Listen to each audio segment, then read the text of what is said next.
My name is Nick. I'm the Indian right here on the screen. And I've spent I actually grew up in San Diego, so it's really nice to be back. Does anybody grow up here, be here, spend time here? Amazing. Well, this and Ibiza are probably my two favorite places in the world. So I will either be coming here or Ibiza in 20 years. We'll see. Anyways, today I'm talking about growth tactics that I find underrated. And when I first talked to Sarah about doing this talk, I thought, I personally love to give talks where people are nodding their head and taking notes and taking pictures of the slides. So that's what I wanted to do today. I run an agency called Sharma Brands, and today's talk I wanted to basically just go through the things that I see working best for our clients, and hopefully you guys can try it out. And if you try it out, you should make at least 100 grand extra. So yeah, that's what today's talk is. So quick introduction on myself. And the only reason I put this introduction here is to just give some context on the things I'm about to share, not to be a douchebag. But, I've scaled brands for the last 7 years. I actually started my career working at a brand called Hint Water, which makes flavored water. Trying to sell flavored water on the internet as a 20-year-old kid is impossible, but made it happen. Then currently I'm the CEO of Sharma Brands, which is a growth marketing agency in New York. I've invested in a bunch of different companies, both consumer side and software side, including Stay in the Back, Rebuy, Postscript, et cetera. Everything that I'm talking about today has already been tested. The results are already there. And, I'm not saying this to come pitch you on working with Sharma Brands. In fact, you should not work with Sharma Brands. You should figure out how to do all these things internally or with the talent you already have or the agencies you already have. All right, now the last thing, just some select clients for you to see that this is legit. This is who all this stuff has been tested with. So again, none of this is just marketing fluff or headlines. These are all things that have actually worked. Now, I see people are already starting to take pictures. So if you want, I'll send you this deck. Just go to nick.co/9, the number 9. You fill out the form. Of course, you can tell I'm a growth guy. I'm getting all your emails. And then put your email in. I'll send you the deck by the end of the day today, along with any other notes. I'm also recording the audio here, so we're going to do Q&A at the end, and I'll take any of the best questions and answers and put those in as well. All right. So setting the stage. So the reason I wanted to talk about underrated growth tactics is because there's a lot of shit going on right now. The biggest thing that we are all, I think, facing is tariffs. Whether you're on the brand side, you see, maybe you make components for your skincare products in China. Those are coming in, getting taxed a lot heavier. Maybe you're on the software or the agency side. A lot of your clients are now getting squeezed, so you now have to change how you operate, how you price, how you merchandise your own services. Secondly, the cost of advertising is going up. That's nothing new to any of us. When I was at Hint, it was like 10 cents to get a good click from Facebook. Now you're lucky if you get that for $1. And then the last piece is just there's more competition. If you used to sell a skincare product, a beauty product, a fashion product, there's 150 new competitors every single year. And so it just becomes more and more important to kind of figure out how you stand out from the noise and make sure that you are presenting yourself in the best way possible. I also have this concept I call setting yourself up for the best possible at bat, which means, when you're playing baseball, I don't play baseball, and you go up to home plate to hit the ball, you want to make sure your shoes are tied, your shin guards are on, your helmet's on snug, your gloves are wrapped tightly, right? If you miss one of those, you're just setting yourself up for failure and giving an opportunity to fail. So, all right, we're going to get into the 9 things, and then we're going to do Q&A at the end. There's going to be 4 mics running around, so write down any questions, and then we'll go through that. The first one is TikTok. How many people, raise their hands, are using TikTok for their brand? Whether you're a software company, whether you're a brand. Okay, amazing. So a lot of people are using TikTok, and generally the first thought is they're thinking about running ads, which is a great start, and honestly, good thing to couple with all these other things.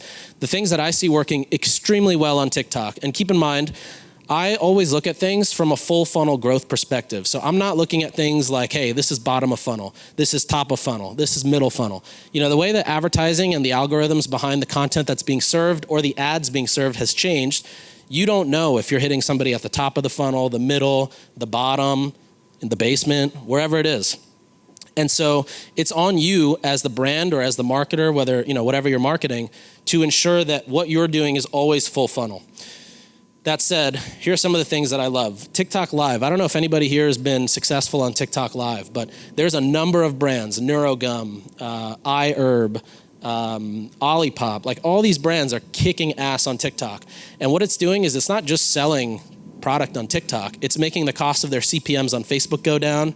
It's getting their conversion rate on their website up. It's getting their Amazon traffic up. And honestly, that happens as a halo effect to pretty much all of these things from TikTok. The next one is Shop. I don't know if everybody's on Shop yet, but if you're not, you better get on. The biggest thing with Shop is the social proof. It's the most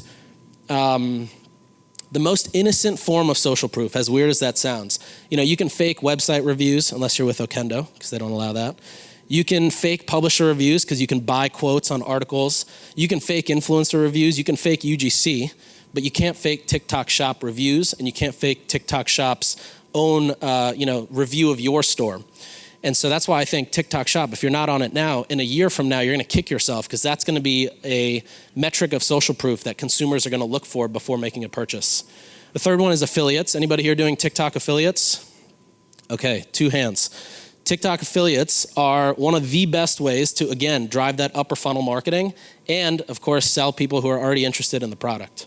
And then the last thing is creators. So there's a lot of stuff around TikTok creators, and this is separate from seeding.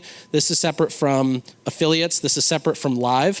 This is literally sending out a ton of product. Some brands are doing 1,000 to 4,000 packages a week going out to creators who are just good at creating content. They may not have a huge following. They may not be your brand ambassador or face of the brand, but they're really good at creating content. And I know one brand, for example. It's an apparel brand. They light up there's about 1,000 posts they have going up per day from a variety of creators.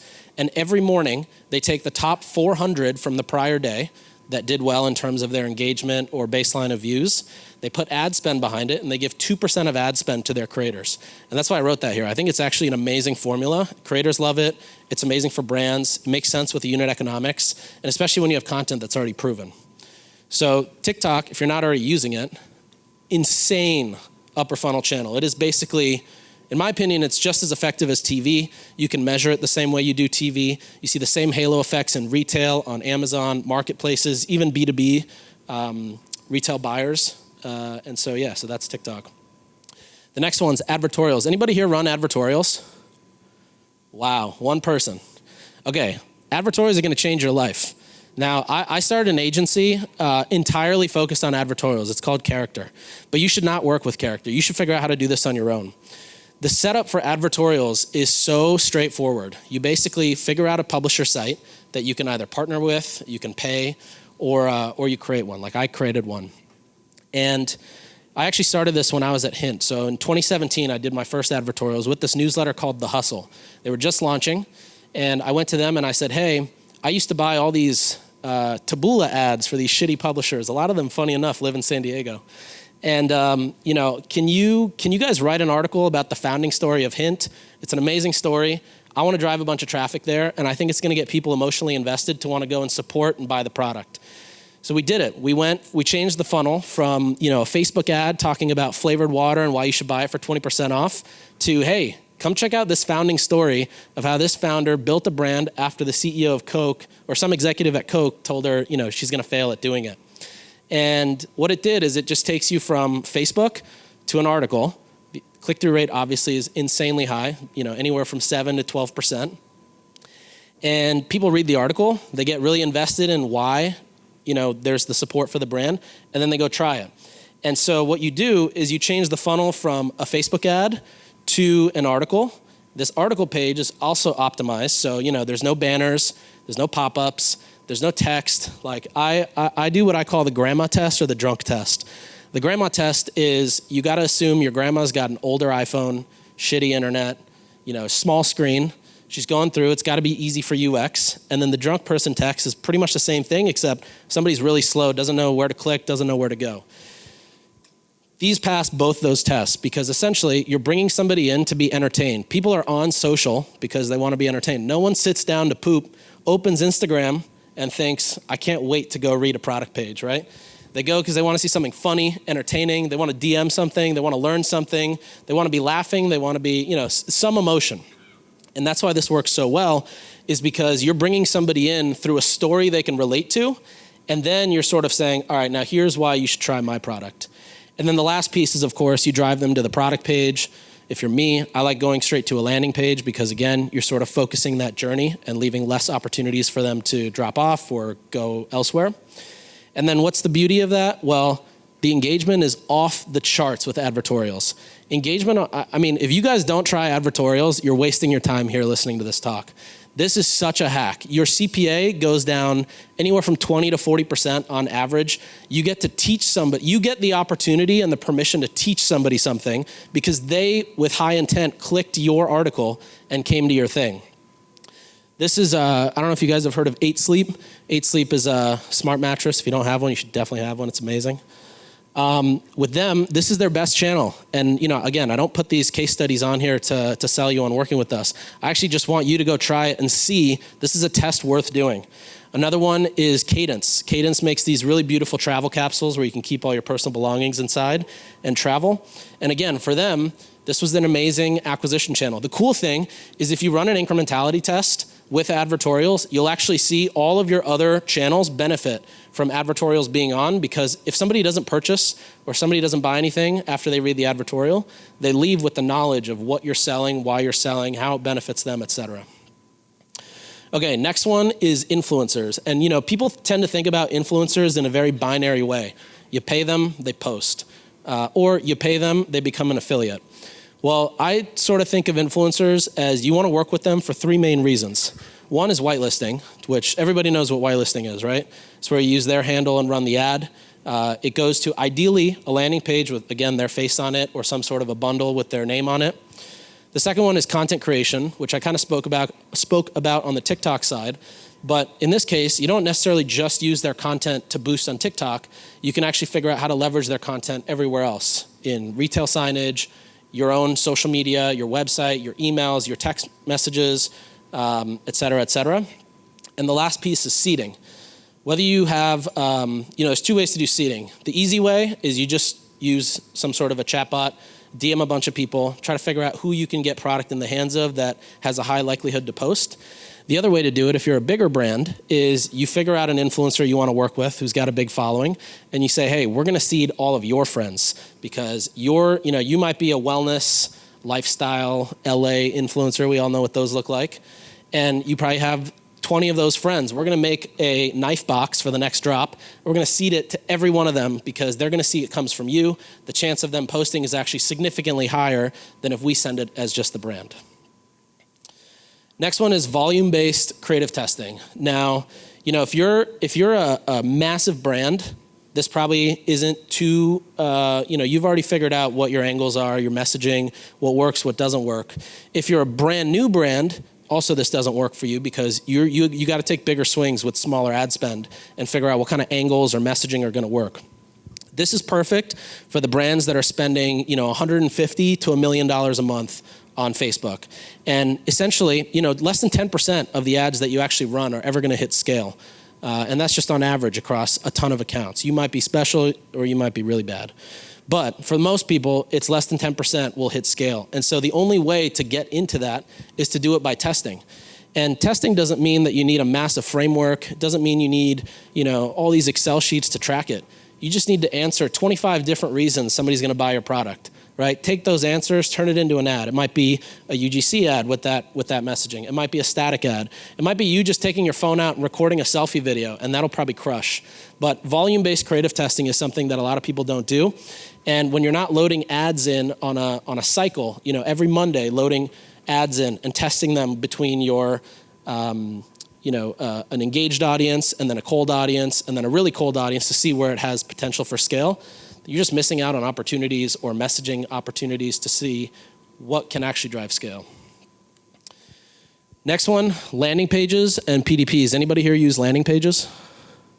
Okay, about a quarter of the room. Landing pages, in my opinion, are the easiest way to get an ROI on the traffic. You're spending $4 a click on Facebook and you're driving it to a Shopify theme homepage or a Shopify theme product page. What a waste of money that is. And the other problem is you're not able to merchandise something. So let's say you're Hint Water, you're sending people to a product page for pineapple water. Well, is pineapple water the best option for a net new customer that comes to your site? Is that the best way to sample an entire household that's about to get the product, even though the intent may not be to sample for the household? So that's why I love to use landing pages. And I think landing pages do a really good job answering 5 main questions over and over and over again. And honestly, really good websites and good ads do the same thing. It's the same 5 questions. It's basically, what is the product? Explaining it to like a 5th grader. Again, using that grandma filter or the drunk person filter. What is the product? How will it benefit me? What gives you the right to sell this product as the brand? AKA, tell me what credibility, what social proof, what information do you have that should make me believe that this is the right product from you? How does it compare to everything else on the market? Because we know that, this cookware set, there's 20 other cookware brands on the market that also have good reviews, but why is this the best one? And then the last one is 2 parts. One is, if I like it, how soon does it get here? And if I don't like it, what happens? Now, the if I don't like it, what happens question is great for when you're targeting guys, because they're always thinking, what if my girlfriend thinks I'm stupid for buying this thing? Or what if I have to return it? But those 5 questions, if you just answer it over and over and over again throughout a landing page, throughout your product pages, throughout your home page, you're gonna see conversion rate go up immediately. The last thing I'll say here is, I'm sure a lot of people run catalog ads or DPA ads. All of these ads go straight to your product page. So if your product pages are not optimized, and in my head, I like to do it where you take the winnings from what works on a landing page and bring it over to a product page. If your PDPs are not optimized, again, you're just wasting traffic, and now you're wasting DPA traffic. DPA traffic is great because catalog ads in the auction of Meta, they take the carpool lane. They don't take the same highway that everybody else does. So you have a better opportunity to convert, and then you're letting them down if they get to your page and they can't figure out these 5 questions. Next one is an internal content creator. Anybody here have an internal content creator at their brand? Nice. 2, 3, 4, 5, 6, 7, 8. I think there was like 10. Internal content creators are such a hack. You can, now I wrote this assuming you pay an internal content creator $100,000. That's a lot more than you need to pay one. But even with that, you can easily assume, if they're doing their job right, a 10x ROI. An internal content creator cuts your cost of producing content externally. Plus, it also increases the speed at which you're able to create content and iterate and go live. There's also obviously the benefits you see on the organic side. Maybe your TikTok starts to take off, your Shorts account, your Instagram Reels start to take off. But the real advantage, from a growth marketer is that you can get these ads up and running immediately. You want to run a flash sale, you want to make another asset, you see a certain subject line performing well this morning, you want to turn that into an angle for an ad, you can get all this done super fast. All right, that's it there.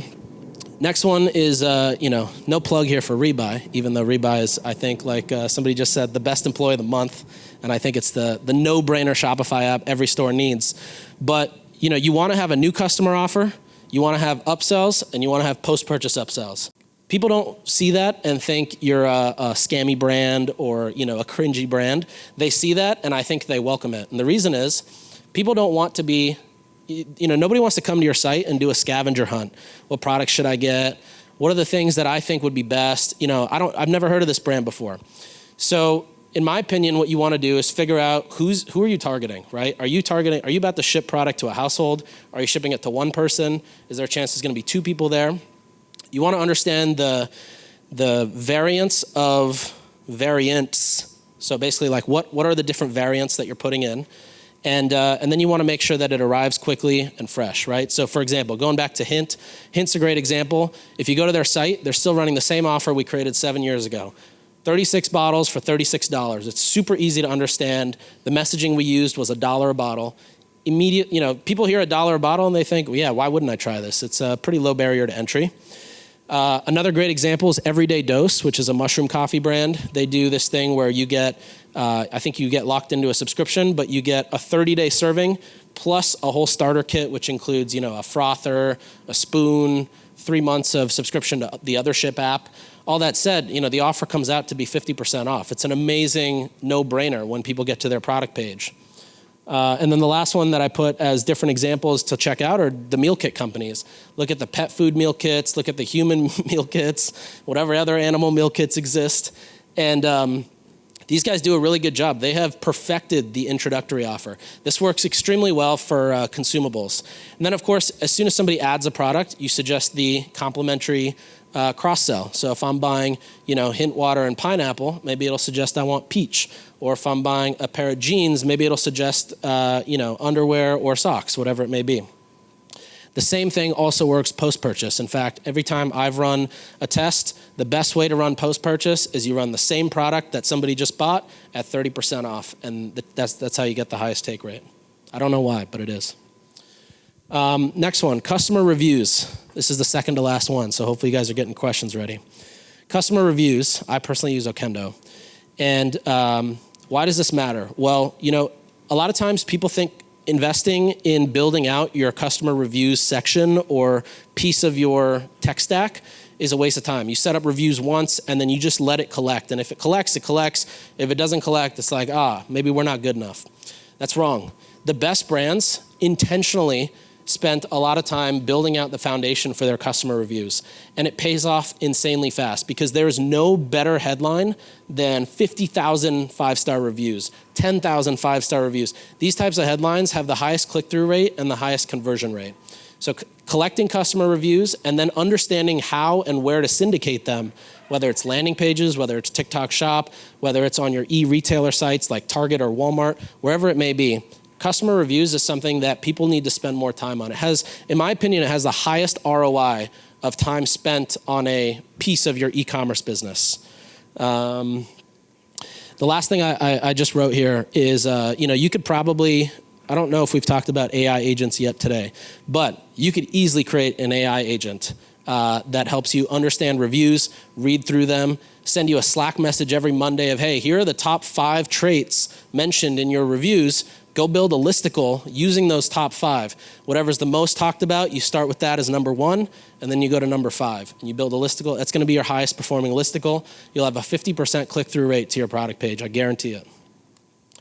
All right, and then the last thing is AI agents. This is something that, everybody thinks, oh, Nick, he's an Indian. He must know how to code. He must be all around AI.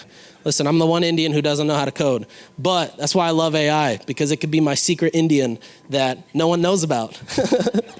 So AI agents, if you're not already using them, you're going to be. I guarantee it. In the next 3 months, you're going to be like, why do we have these interns doing anything? We have AI agents that live in Slack. They operate 24/7. They don't take a sick day. They don't take a break. They're just ready to go. And AI agents are obviously starting to pop up in the softwares that we know, whether it's a Rebuy or a Triple Whale or a Motion or whatever.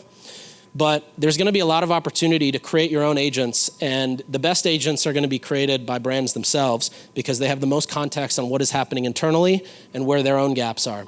So a few examples of some agents that I just thought of. One was a trend intelligence agent. This is something you could probably build easily. Let's say you're selling kitchen knives. You can have this agent go scour Twitter, TikTok, Reddit on a daily basis, figure out what are the most engaging conversations around kitchen knives, around the dangers of kitchen knives, around how people are using kitchen knives.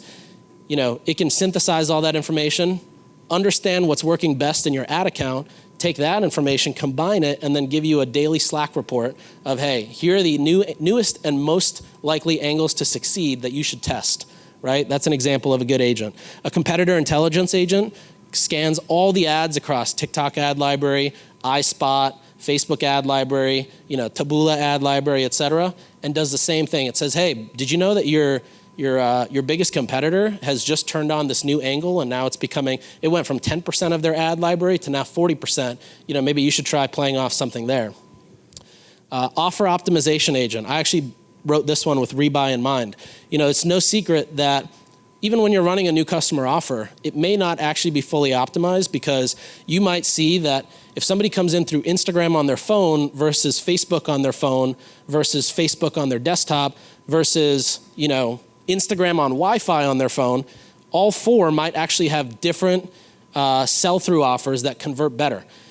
And this could be an agent that essentially understands the traffic coming in, immediately realizes where this person's from, the device, the network, et cetera, and then gives them a different landing page or gives them a different product assortment based on what the agent believes will convert well using historical data. And then the last one was the one I just mentioned, which is essentially going through customer service, going through reviews. Maybe it quickly helps you spot issues, site bugs, promo issues, code leaks, etc. That's all I got. So you can hit me on LinkedIn. Nik.co/9 gets you this deck. Nik.co/subscribe, you get on the newsletter. It's about 100,000 readers there every Sunday. And I have a podcast called Limited Supply where I talk about all this stuff just as casually as I did here. Who's got questions? Hey, I think you called them advertorials that only one other person is using. Is that the same thing as a press release, or is it different? And then what's the cadence to do these advertorials at? Is it like quarterly, monthly, or just as high as you want to go? Yeah, good question. So advertorials, think of it this way. It's ad editorial, right? Editorial at different publishers, they're all about no affiliates, no marketing. Nah, forget that. We're about to sell the shit out of these products through editorial pieces. The way I did it, when I first started doing advertorials, I went to dig.com and said, hey, how much would it cost for me to get an article up on your website? Your site's dead. Put this article up. I'll even write it for you. You guys can modify it to make sure it's in your voice and tone. Put it up. I want to run ads from your Facebook page. I'm going to drive traffic from Facebook to the article, and then the goal is that people click out from the article to the product page. That's not on the publisher. That's on us because the content has to be good.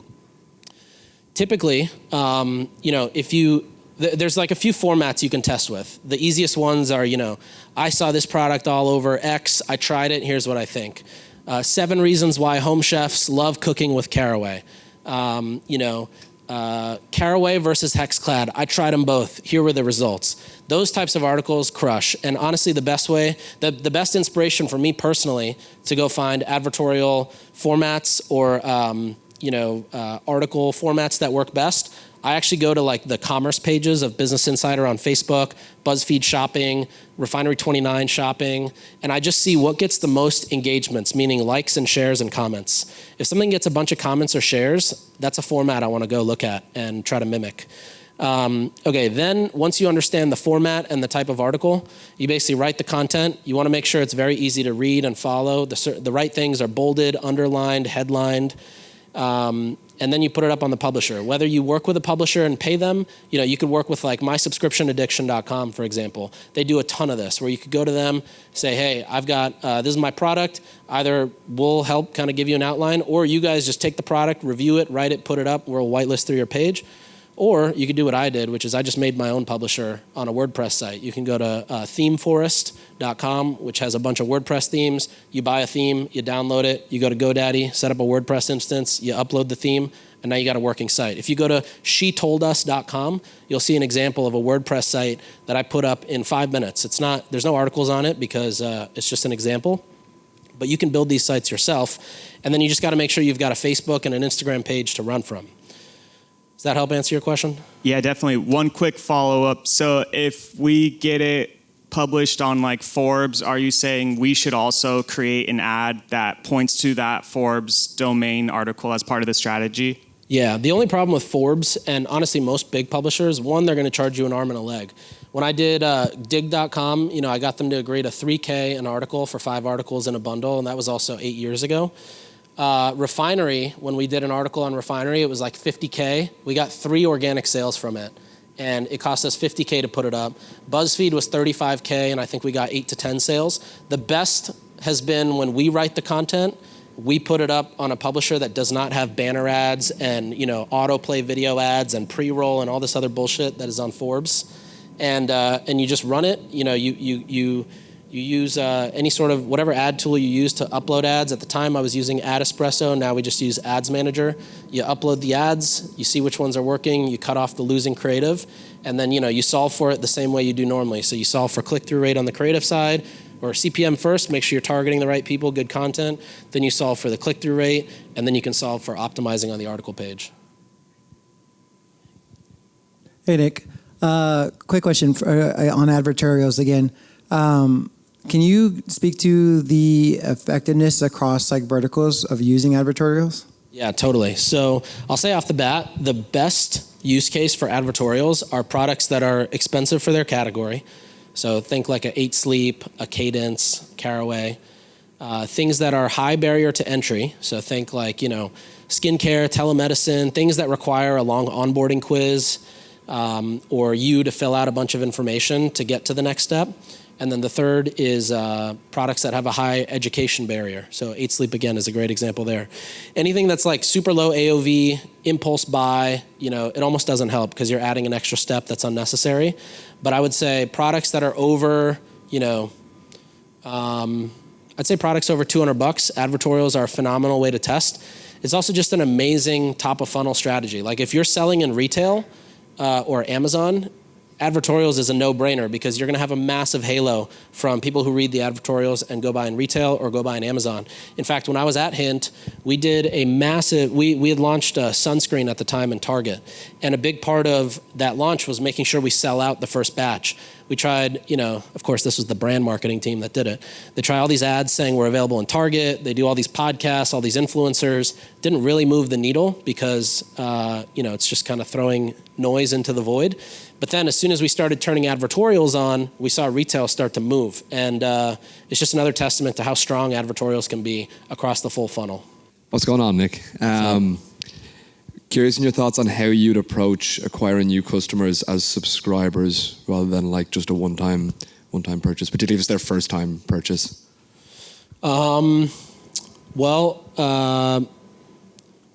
That usually depends on like case by case, but just off the bat, I would say, the best things you can do to focus on acquiring a subscriber versus a one-time purchaser. Do they have the option at the point? Or? Yeah, option, like any kind of CPG, like skincare or something like that. Yeah. Well, I think like from a messaging standpoint, as much as you can push messaging into, you're going to see results over the next 30, 60, 90 days, kind of give them a bit of a vision as to why they got to stick with you. There's a supplement brand called Lemmy, Kourtney Kardashian's. If you go to the PDPs of their products, you'll see they do a really good job with the 0 to 30, 30 to 60, 60 to 90, and 90 plus. Secondly is making sure the messaging is all about a routine. So you want to focus on everything being in a routine, adding it to your routine. As much as you can sort of create that lifestyle around a routine, you have a better shot there. And then the last thing is just offer-wise. If you look at like Everyday Dose, Mars Men, those are two good examples of brands that only push acquisition offers. Or if you look at, for example, Jolie, the shower head, the option to get into a subscription is actually more cost effective than it is to buy one time. Outside of that, it's, you could do things on the site from a UX standpoint. You can, somebody hits add to cart, you can have a pop-up that says, are you sure you don't want to save X% and subscribe? So yeah, there's different tactical things. You could obviously using Rebuy as much as you can in the cart too. But does that help answer the question? Yeah, 100%. Thank you. Sweet. Hey, what's up, Nick? Thank you for all the information. And also, I wanted to ask something about TikTok Shop. So it's really important, like the authority that it builds, right? You were saying. But so it just launched on Mexico, TikTok Shop, something new. And we've been running an affiliate program that we do with UpPromote, and we send people to our store on Shopify.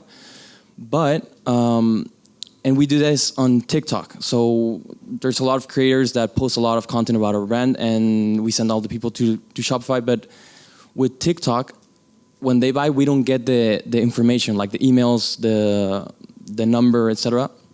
So I was wondering if, I have this conflict around, should I, like my creator team, should they do TikTok Shop and we pay them the commission with TikTok, or should we keep doing the affiliates with UpPromote and send people to our store and get the information? Which one do you think has a more leverage long run? Well, if you look at it on the other side, like your customers don't give a shit if they buy it on TikTok Shop or if they buy it on Amazon or retail or your .com. And I think the same thinking should apply as the merchant, right? Like you should be set up. Your affiliate program seems to be working, so keep that going. In addition, there's no harm in also setting up TikTok Shop. There's going to be spillover there. And if you have good sales, there's already a chance that people are looking for your product there as well. What I would do is, tactically, you can use a software like Bridge, which helps you connect with people after they buy from an Amazon or a retail or some sort of a marketplace where you don't get that info. And then do everything you can. You have the address you're shipping to. So do everything you can to create a match back from that address. You can work with Experian or some of these other data companies where you can upload lists and they'll send you stuff back.